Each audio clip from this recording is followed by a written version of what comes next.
Well, hello there and welcome to issue number 125, and this issue is all about the Virgo dragon. And as you can see on the caption prior to this video, those are all the dates you have to be in this Western and Eastern astrological combination.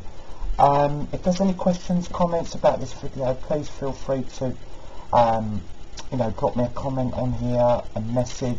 All comments are very welcome, and your feedback is, as I say, more than welcome. Join in, and I'd love to hear your opinions and your thoughts about my combinations and stuff like that, you know. Okay, let's start in the very beginning then. So we've got the Virgo, who, as we know as a child, is very helpful, very polite, very well mannered, seems a lot more grown up than the other children around them, very easy to teach, wants to learn, wants to improve socially as well as academically, but very keen on this. And also you'll find with the dragon in the mix, again, they innately know that they're destined for greatness. The dragon is, by its divine right, is destined for big things. It doesn't matter how they get there, and they know that that's the major importance of it, is by definition that they're going to just arrive. But with the Virgo, they know they're going to need the hard work to get to where they want to go. So this is a very driven individual, and you'll notice this from a very young child. There's a bit of a balance with the Virgo dragon when they have to find out whether they're quite family orientated, but then the dragon wants to leave the nest very early. They can go out on their own very quickly, and they look to do this 18, 16, 17, they want to get out there. They think, right, now's my time to put my stamp on the world. And they can have quarrels with parents, which this disappears later on because they are then, back in the fold when they've gotten older, but they're quite quarrelsome in some respects because they feel as though they're being held back. But this sort of really does battle with the Virgo, because the Virgo loves to be polite, loves their parents, loves to get on with their family, and they're very family orientated. So there's a little bit of a contradiction with them in how they feel inside. So what we've got to look at is, still flee the nest, because that's what the dragon's going to do. They're not going to be hanging around at home. They're off to make their fortune, off to make their destiny. They can leave the country, they can go wherever, they can go to the different universities all over the place, without, it's not going to really bother them, it's not going to really play on their mind. But that's when the relationship back at home grows a lot better, when there's a bit of distance and a bit of space between the parties. Then the dragon and then their siblings and their parents, they really do build up that bond from distance, and say a little bit later in life, in the 20s and in the 30s, there's a real strong bond back together, which is fantastic. But you've got to remember, that's just the dragon's part they play, in the teens. That's just the part they play. They've just got to get out there. So we find an individual that is going to find success. Will they hang about a college and university? It's possible.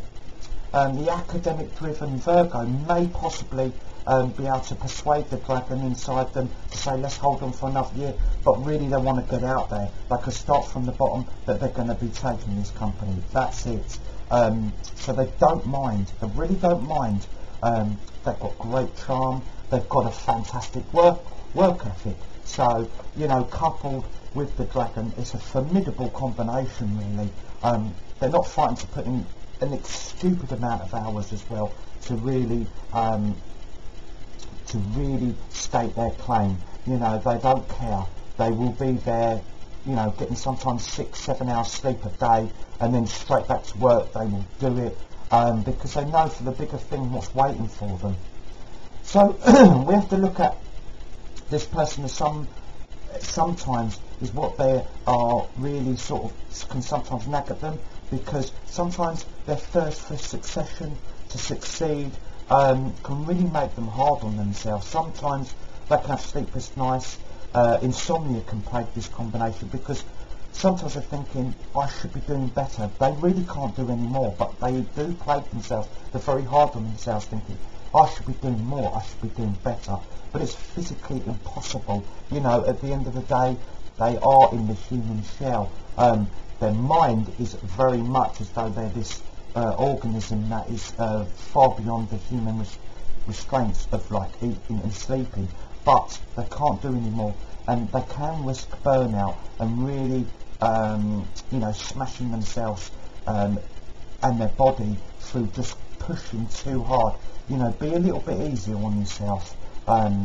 You're going to succeed, that's a given. It's not going to be a problem. So, but just go a bit easier on yourself, because you really do have to look after here. The mental combination is vital that you look after that, and you're not putting, you know, too much onus on yourself, making yourself feel guilty, making yourself feel as though you know, you're not doing enough when you really clearly are. And just bide a little bit of time. I know it's hard to say that to the Virgo dragon. Biding a little bit of time to them thinks, oh, that's laziness, that's time waste. It's not. It's what you have to do for your equilibrium to really succeed. Is you have to do it in that stage. You still have to have that progression. You will get there quicker than most, but you still have to have the progression, step to step, eating properly, sleeping properly, communicating with your friends often as well. Sometimes the dragon can zone in and think, right, then you don't see them for a while, because, you know, that's it, that's their goal.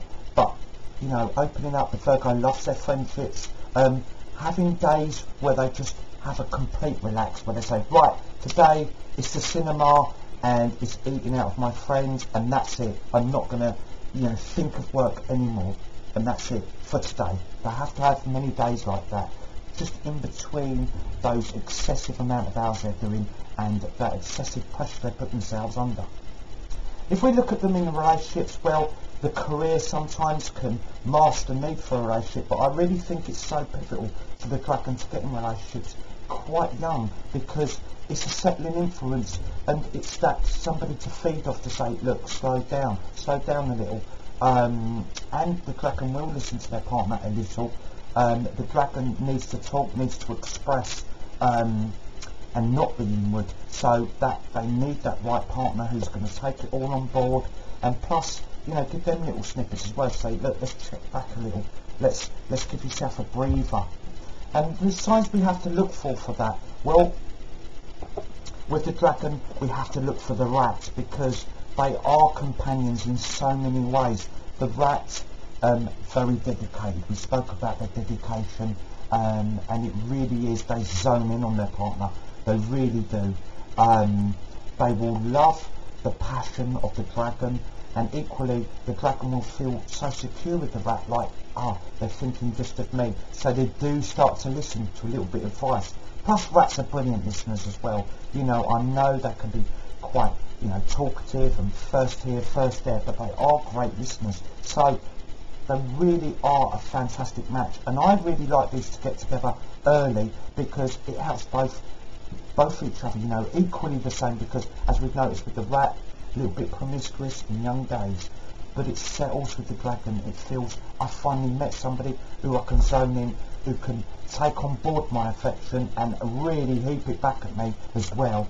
And plus it distracts the dragon a little bit from that need to succeed. They sort of think, well, I've got to keep my partner happy as well. So it's a lovely balance. The balance in the life starts to really take shape, and I think in the later teens is a great time they can find their match, or even early 20s, and I really think that, you know, together it's a great successful relationship, and it's going to make a hell of a lot of money as well, and they will enjoy spending their money together, very much so. They'll be having beautiful holidays, and the rat will say to the dragon, come on, enjoy that now, you've worked so hard for it, let's enjoy it. And they teach them some really good things about, you know, how to spend it, you know. And the security is with the rat, they've always got a bit tucked by, so when the dragon looks at them and say, have we got any money left?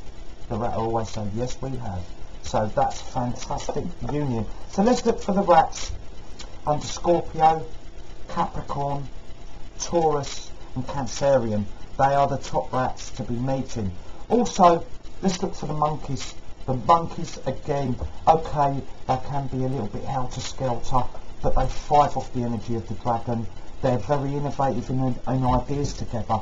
They can really, really work fantastically as a team. It's very work-orientated, this, and the monkey gets its excess energy out there. It doesn't feel so anxious at home because it's so tired, because they've already putting in all these energies together. And the dragon, with its need to sort of conquer as well, the monkey won't mind. The monkey will like to feel a strong arm around them. They like to feel that comfort of somebody really there by their side and sort of like alleviating some anxiousness, which they do get. Let's be honest, the monkey gets anxious.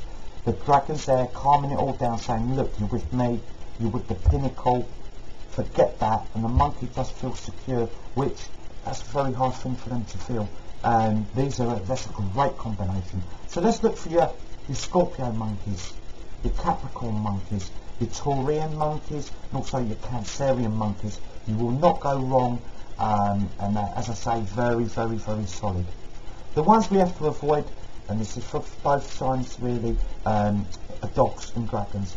Now, you think, well, it might be quite difficult. Why are the dogs, who are so compassionate, so caring, justice orientated, why don't they click with the dragon? Well, the dragon, after a while, or quite quickly actually, thinks the dog's timid. It thinks the dog isn't willing to go out on a limb, be risky. Yes, they're so compassionate dog, the most caring sign as well. They do zone in. But there's also a breakdown in the sexual balance between these two. The dragon gives everything. It's so over passionate. The dog will care with everything it's got, but it needs warming up in that area. The dragon doesn't want to have the time or possess the that waiting around syndrome. It's not going to do it. And even with the Virgo, the caring Virgo in this combination, they're going to think, I can't wait. Life's waiting for me out there. The dragon will look at the dog being quite timid, quite safety orientated, and the dog in return will look at the dragon as a risk taker, and they're just boom, all powerful, all out there, and it's intimidating for the dog, and then they tend to argue very quickly. You'll notice this if you've got any unions like that. It gets snipey at first, little bits of snipiness, but then the dragon loses their cool, and then it gets a bit messy. So please avoid each other.